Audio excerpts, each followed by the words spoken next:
name is Wesley Patterson. This is my presentation for LUT1 for Western Governors University.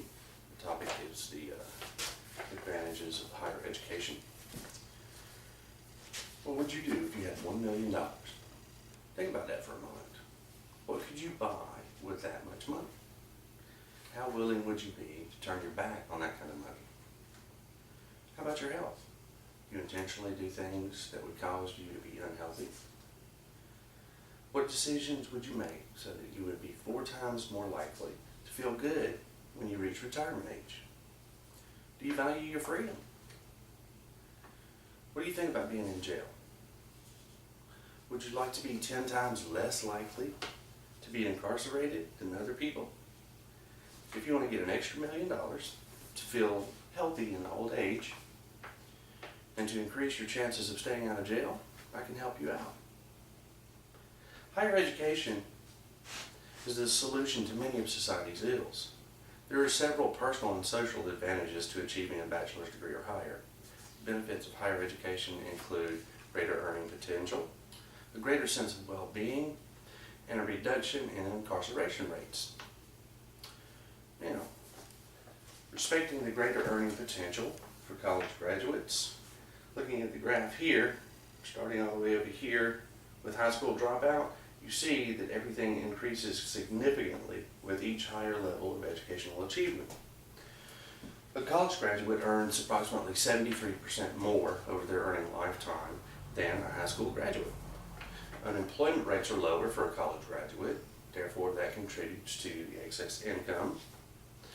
In 2003, a college graduate earned an average of $49,900. A high school graduate averaged about $30,800 a year. A master's degree is going to yield about twice the amount of a high school graduate. And if you get a doctoral degree, that's going to get you about 3 times the average amount of a high school graduate. With just some college, you'll get a 16% higher earning potential than you would if you were just a high school graduate. And if you get an associate's degree, that increases to 22%. A bachelor's degree yields approximately $2.5 million over the lifetime of your earning potential. A high school diploma gives you about $1.5 million, an extra $1 million for 4 years of your time invested in college.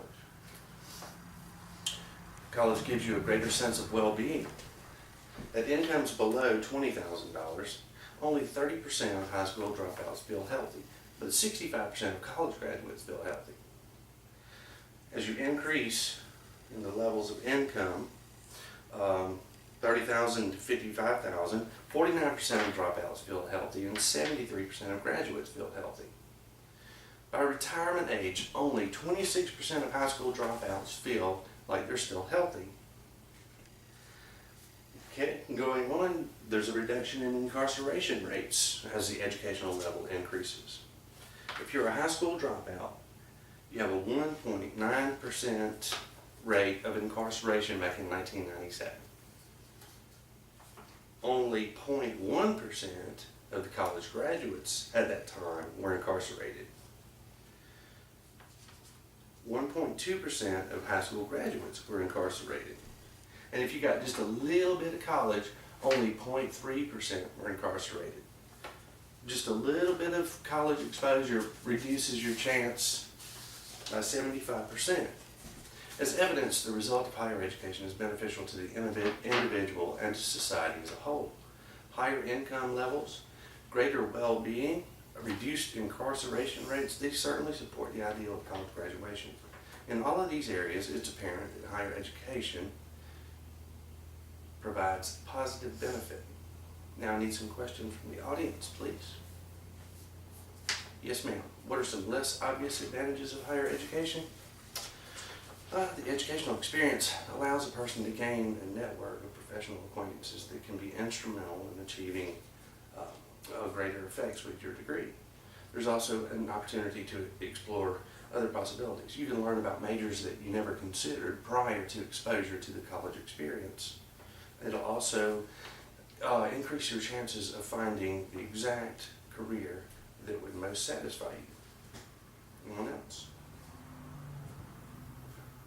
Are the figures a solid reflection based on educational achievement? Not exactly. The figures that are presented here are averages, and there are several other factors that affect the percentages and salaries. For example, some high school dropouts, of course, they can achieve great success. You know, they can be healthy, they can be rich, but you know, while that might go against the point I'm trying to make as far as the importance of higher education, the fact is that these individuals typically have the self-motivation and the perseverance to be able to succeed, and those traits can also be applied to people that are most successful in the college experience. Any others? What other societal benefits can be achieved by higher education? Well, there's quite a few that are less obvious. Nobody wants to pay extra taxes, but the more money you make, the more taxes that you're going to pay out. And these tax dollars, you know, they're used to subsidize infrastructure.